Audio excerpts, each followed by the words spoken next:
Welcome to my channel. आज का हमारा टॉपिक है functions of money.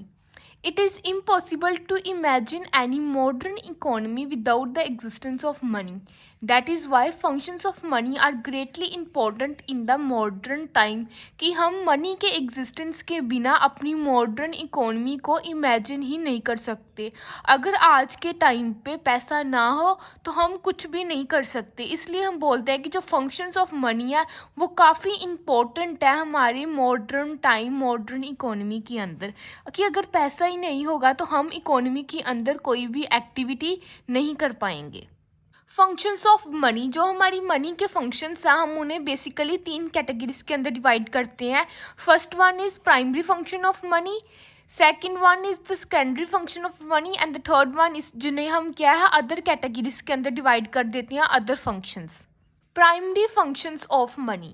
Those functions of money which are same at every place, every time and in every situations are known as primary function of money. These functions of money are also known as original functions of money or basic functions of money. वो functions जो money के जो कि हर जगह हर time और कोई भी situation हो वो क्या फंक्शन सभी टाइम सभी सिचुएशन पे सेम ही रहते हैं, तो उन फंक्शंस को हम क्या बोल देते हैं, प्राइमरी फंक्शंस ऑफ मनी। और प्राइमरी फंक्शंस ऑफ मनी को हम ओरिजिनल फंक्शन ऑफ मनी और बेसिक फंक्शंस ऑफ मनी भी बोल देते हैं। These are medium of exchange. The most important function of money is to act as a medium of exchange. Human beings can easily exchange goods and services with the help of money. Any person can get money by selling goods or services produced by him. Medium of exchange, जो important function है money का वो क्या है कि हम money को as a medium of exchange use करते हैं। और जो ह्यूमन बींग्स है वो अपनी गुड्स या फिर अपनी सर्विसेज को एक दूसरे के साथ ईजिली एक्सचेंज कर सकते हैं with the help of money. और कोई भी पर्सन अगर अपनी गुड्स और सर्विसेज को बेचना चाहता है तो वो बेच सकता है और बदले में उस पर्सन को क्या मिलेगा, पैसा, money. Measure of value. Second most important function of money is to help to measure the value of different goods and services. It means that the value of various goods and services is measured in term of money. It is because of this function of money that money is known as unit of account or unit of value, measure of value. With the help of money हम कोई भी चीज़ या फिर कोई भी item का price उसकी value check कर सकते हैं। और ये एक सेकंड मोस्ट इम्पॉर्टेंट फंक्शन आ जाता है मनी का, क्योंकि मनी हमारी हेल्प करता है कि हम डिफरेंट गुड्स या फिर कोई भी सर्विसेज है उनके प्राइजेस को उनकी वैल्यू को मेजर कर सकते हैं। जैसे कि जब मनी नहीं थी, बार्टर सिस्टम ऑफ एक्सचेंज, तो हमें कोई भी चीज़ का प्राइस ही नहीं पता होता था कि कौन सी चीज़ महंगी है या कौन सी चीज़ सस्ती है। But with the help of money हम प्राइस डिटरमाइन कर सकते हैं। इसके साथ क्या होता है कि जितनी भी गुड्स और सर्विसेज है हम उनको जो प्राइस है उसके अकॉर्डिंग क्या है उनकी सेल एंड परचेज करते हैं। बिकॉज ऑफ दिस फंक्शन हम मनी को क्या बोल देते हैं, यूनिट ऑफ अकाउंट और यूनिट ऑफ वैल्यू, क्योंकि इसके साथ क्या है हम वैल्यू और प्राइस को डिटरमाइन कर सकते हैं डिफरेंट प्रोडक्ट्स और डिफरेंट सर्विसेज के। Secondary functions of money. Those functions of money which are complementary to primary functions of money are known as secondary functions of money. वो functions money के जो कि primary function वो functions money के जो कि primary functions के साथ relate करते हैं, ये complementary है to the primary function, तो उनको हम क्या बोल देते हैं, secondary functions of money. These functions of money are like primary function but their importance is less than primary functions.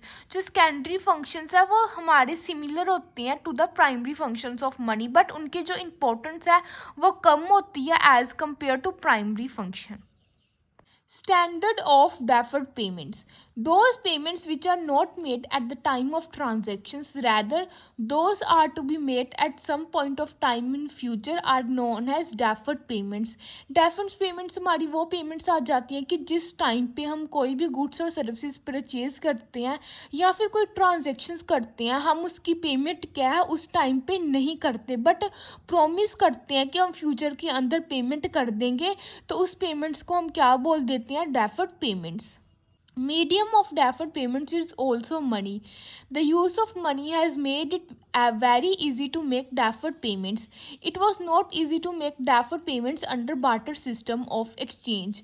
कि अगर हम डेफर्ड पेमेंट्स के अंदर क्या है ट्रांजेक्शन्स करते हैं तो उसका जो पेमेंट का मोड है वो क्या है, मनी, पैसा ही डेफर्ड पेमेंट का मीडियम ऑफ एक्सचेंज का मोड है। और इसकी हेल्प के साथ क्या है कि हम इजीली डेफर्ड पेमेंट्स कर सकते हैं, कि फ्यूचर के अंदर पेमेंट कर सकते हैं। But barter system of exchange के अंदर क्या था कि हम डेफर्ड पेमेंट्स नहीं कर सकते थे, हमें काफ़ी प्रॉब्लम्स फेस करनी पड़ती थी। क्यों? क्योंकि उस टाइम पे पैसा ही नहीं था, तो हम फ्यूचर के अंदर कैसे जो गुड्स और सर्विसेज को एक्सचेंज कर पाएंगे विदाउट मनी। तो इसके रिगार्डिंग काफ़ी प्रॉब्लम्स फेस करनी पड़ती थी डेफर्ड पेमेंट के अंदर। बट मनी के आने के बाद ये सारी प्रॉब्लम्स सॉल्व हो गई और आज हम डेफर्ड पेमेंट्स के अंदर ईजिली क्या है ट्रांजेक्शन्स कर सकते हैं। Store of value. Money is also useful as store of value. As a medium of store of value, money help human beings to save for some part of their income for future. This is so because money has the quality of generally acceptability, and because of this every human being accepts it easily. Store of value. With the help of money हम अपनी जो payment है, जो हमारे पास जो पैसा है, हम उसे easily स्टोर करके रख सकते हैं, उसका कुछ पार्ट एज अ सेविंग। कि हमारी मनी क्या है कि हमारी हेल्प करता है कि हर कोई लोग क्या है अपनी जो उनकी जो इनकम है उसका कुछ पार्ट वो फ्यूचर के लिए सेव कर पाएँ। और ये तभी पॉसिबल हो सकता है अगर मनी एग्जिस्टेंस में है, क्योंकि मनी के पास क्वालिटी है कि हर कोई उसे क्या है एक्सेप्ट करता है। कि आजकल तो हम बैंक्स के अंदर क्या अपने पैसा सेव करके रख सकते हैं, बट पहले समय में ऐसा नहीं था, क्योंकि हम वैल्यू को स्टोर ही नहीं करते थे, क्योंकि उस टाइम पे मनी ही नहीं थी। तो हम गुड्स की फॉर्म में क्या अपने पैसे को सेव करते थे। बट हम जैसे वेजिटेबल्स होगी, जैसे एनिमल्स हो गए, उस टाइम पे क्या था, यही क्या लोगों की सेविंग्स होती थी। बट हम सेविंग्स को लॉन्ग पीरियड ऑफ टाइम तक सेव नहीं कर सकते। जैसे कि वेजिटेबल्स होगी, हम ज़्यादा टाइम तक उन्हें स्टोर नहीं कर सकते थे क्योंकि वो ख़राब हो जाएंगी। बट मनी के एग्जिस्टेंस के बाद ये सारी प्रॉब्लम्स क्या होगी, सोल्व होगी। और आज के टाइम पे क्या है कि हर कोई लोग क्या है अपनी इनकम का कुछ पार्ट सेव करके रखता है बैंक्स के अंदर।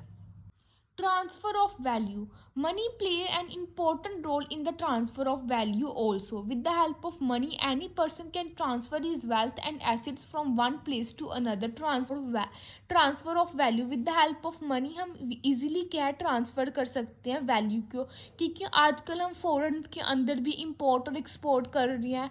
फॉरेन करेंसी के साथ भी क्या है हम अपने पैसे को कन्वर्ट कर सकते हैं, और ये तभी पॉसिबल हो पाएगा with the help of money, अगर मनी एग्जिस्टेंस में है।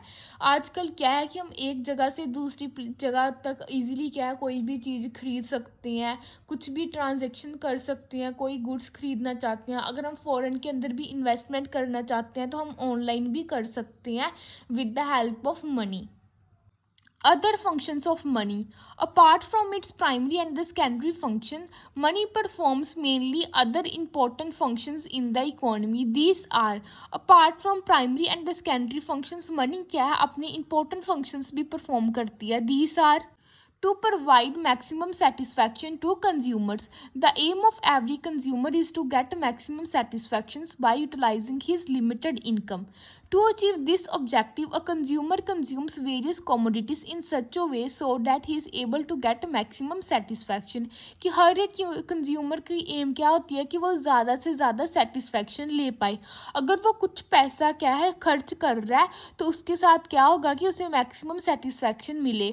और ये ऑब्जेक्टिव कैसे अचीव हो पाएगा, अगर कोई भी कंज्यूमर क्या है अपनी हर एक गुड्स अपनी सर्विसेज को एक अच्छे तरीके के साथ कंज्यूम करता है तो उसे क्या होगा, मैक्सिमम सेटिस्फैक्शन मिलेगा लिमिटेड पैसा खर्च करके। To provide maximum profit to the producer. The aim of every producer is to earn maximum profit by utilizing his limited resources. For this, the producer employs various factors of production in a production process. This is possible only with the help of money. हर एक producer की क्या M होती है कि वो ज़्यादा से ज़्यादा प्रॉफिट अर्न करे और जो रिसोर्सेज है वो उन्हें लिमिटेड और एक प्रॉपर वे के अंदर यूज़ करे। और इस पर्पज़ के लिए क्या होगा कि अगर कोई भी क्या प्रोड्यूसर अपने जितने भी उसके फैक्टर ऑफ प्रोडक्शन है उसे वो अच्छे तरीके के साथ अपने प्रोडक्शन प्रोसेस के अंदर यूज़ करे तो हर एक प्रोड्यूसर को क्या है मैक्सिमम प्रॉफिट मिलेगा, और ये तभी पॉसिबल हो सकता है with the help of money. Indicator of power. Money is also an indicator of power of an individual or an institution. Economic, social, and political status of an individual or an institution can be ascertained only on the basis of money. Indicator of power. Money क्या है? एक power का indicator है, क्योंकि हर एक individual और हर एक institution जिसके पास पैसा है तो उसके पास पावर भी होगी। जैसे कि इकोनॉमिक, पॉलिटिकल, जितने भी सोशल स्टेटस आ जाते हैं इंडिविजुअल या इंस्टीट्यूशंस के अंदर, हम उन्हें कैसे असर्टेन करते हैं? मनी के बेसिस पे, कि एक पर्टिकुलर इंडिविजुअल के पास कितना पैसा है, एक इंस्टीट्यूशन के पास कितना कितना पैसा है, तो उस बेसिस पे क्या है कि हम उसकी पावर को डिटरमाइन करते हैं, असर्टेन करते हैं। Generally more money is an indicator of more power. जिसके पास ज़्यादा पैसा होगा तो हमें लगता है कि उसके पास ज़्यादा पावर होगी।